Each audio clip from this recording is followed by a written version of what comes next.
കാലം പോയൊരു പോക്കേ ഇപ്പൊ തന്നെ റെഡി ടു ഈറ്റ് ഓണസദ്യയൊക്കെ നമ്മുടെ സൂപ്പർ മാർക്കറ്റിൽ അവൈലബിൾ ആണ്. എന്തൊക്കെ പറഞ്ഞാലേ നമ്മൾ ഉണ്ടാക്കണ പോലെയൊക്കെ ആവോ അത്? എന്താണ് നിങ്ങളുടെ അഭിപ്രായമൊക്കെ? ബൈ ദ ബൈ, നമ്മൾ ഉണ്ടാക്കാൻ പോണതേ ഓണസദ്യയിൽ ഒഴിച്ചുകൂടാൻ പറ്റാത്ത നമ്മുടെ അവിയൽ. ഇത് പല നാട്ടിലും പല രൂപത്തിൽ പല കോലത്തിലൊക്കെ ഇട്ടിരിക്കുന്നത്.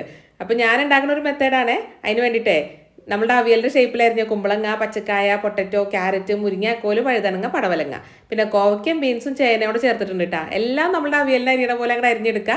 ഇനി ഉണ്ടല്ലോ ഒരു ഉരുളിയാട്ട വെച്ചിരിക്കണേ, അതിൻ്റെ അതേ കുറച്ച് വെളിച്ചെണ്ണ വെച്ചിട്ട് നമ്മൾ ഈ ഒരു വെജീസ് ഒക്കെ ഇട്ട് കൊടുക്കുക. പിന്നെ നമ്മുടെ എരിവിനുള്ള പച്ചമുളകും പിന്നെ കുറച്ച് മഞ്ഞൾപ്പൊടിയും ആവശ്യമുള്ള ഉപ്പൂടെ ചേർത്തിട്ട് നല്ലോണം അങ്ങോട്ട് മിക്സ് ചെയ്തെടുക്കണം. ഇനി ഇതിൻ്റെ അതേ കുറച്ച് വെള്ളം കൊണ്ട് ചേർത്തിട്ട് നമുക്ക് അടച്ച് വെച്ചിട്ട് അങ്ങോട്ട് വേവിച്ചെടുക്കാം. നമ്മളുടെ ഈ ഒരു പച്ചക്കറിയൊക്കെ ഒരു മുക്കാൽ അങ്ങോട്ട് വെന്ത് ഈ വെള്ളമൊക്കെ അങ്ങോട്ട് വറ്റി വരുന്ന സമയത്ത് നമുക്ക് തേങ്ങാരപ്പ് ചേർക്കണം. അതിന് വേണ്ടിയിട്ട് ഒരു മിക്സിയുടെ ജാറിലോട്ട് കുറച്ച് തേങ്ങയും നല്ല ജീരകവും ചെറിയുള്ളിയും കറിവേപ്പിലയും മഞ്ഞൾപ്പൊടിയോട് ചേർത്തിട്ട് ജസ്റ്റ് അങ്ങോട്ട് ഒതുക്കി എടുത്താൽ മതി. ഇനി നമ്മളുടെ ഈ ഒരു അവിയലിൻ്റെ ഒത്ത നടക്ക് കുറച്ച് ഗ്യാപ്പ് ഉണ്ടാക്കിയിട്ട് ഈ തേങ്ങാരപ്പ് അങ്ങോട്ട് ഇട്ട് കൊടുക്കുക. ഇനി കുറച്ച് കറിവേപ്പിലയും പിന്നെ ഞാൻ നല്ല പുളിയുള്ള കുറച്ച് മോര് ഒഴിച്ച് കൊടുക്കണ്ടിട്ടാ. പിന്നെ നമ്മുടെ പച്ച വെളിച്ചെണ്ണ കൂടെ ചേർത്ത് കൊടുക്കുക. എല്ലാം കൂടെ നല്ലോണം അങ്ങോട്ട് മിക്സ് ചെയ്ത് കൊടുക്കുക. പിന്നെ ഒരു 5-10 മിനിറ്റ് അടച്ചു വെക്കണം കേട്ടോ, ഒരു ആവി അങ്ങോട്ട് കയറി വരട്ടെ. ഈ സമയത്തുണ്ടല്ലോ ഒരു പ്രത്യേക മണം ഇങ്ങനെ വരും. ഈ അവിയലൊക്കെ ഇഷ്ടപ്പെടുന്ന ആൾക്കാർക്ക് ആ മണം അങ്ങനെ സഹിക്കാൻ പറ്റില്ല കൊതിയായിട്ട്.